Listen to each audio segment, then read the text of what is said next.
صاحب یہ جو حکومت نے کل شیری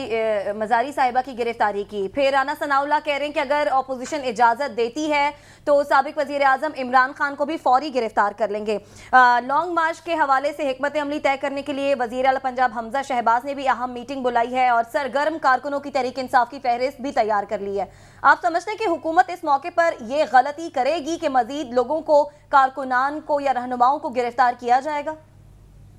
یہ ساتھ آپ کا ذکر تو نہیں ہو رہا نا اس میں؟ دیکھیے رانا ثناء اللہ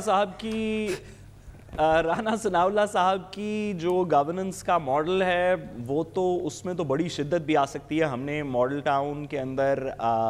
اس طرح کی چیزیں دیکھی بھی ہیں، تو اللہ کرے کہ اس طرح کے ہتھ کنڈے جس کے اندر یہ والی گورنمنٹ، پاکستان مسلم نون کی گورنمنٹ ماضی میں بڑا ایکسل کرتی رہی، اللہ کرے، میں نے پہلے بھی کہا کہ یہ اس حکومت کی سب سے بڑی غلطی ہوگی۔ وہ کہتے ہیں کہ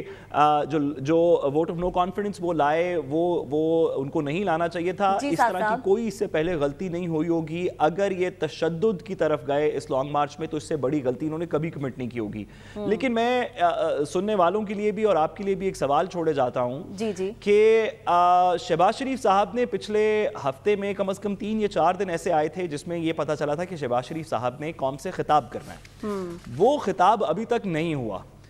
کیا اس بات کی جو ابھی حبیب صاحب نے بات کی کہ فون کالز کے اوپر 2009 کے اندر کچھ ڈیسیجن ہو رہا تھا، اس بات میں کتنی دیر لگے گی کہ اگر شہباز شریف صاحب قوم سے خطاب کریں اور کہیں کہ ہم الیکشن کی طرف جا رہے ہیں؟ یہ بات تو 10-15 منٹ کی بات ہے، تو جب بھی الیکشن اناؤنس ہونا ہوں گے تو میرا خیال ہے کہ اس میں 10-15 منٹ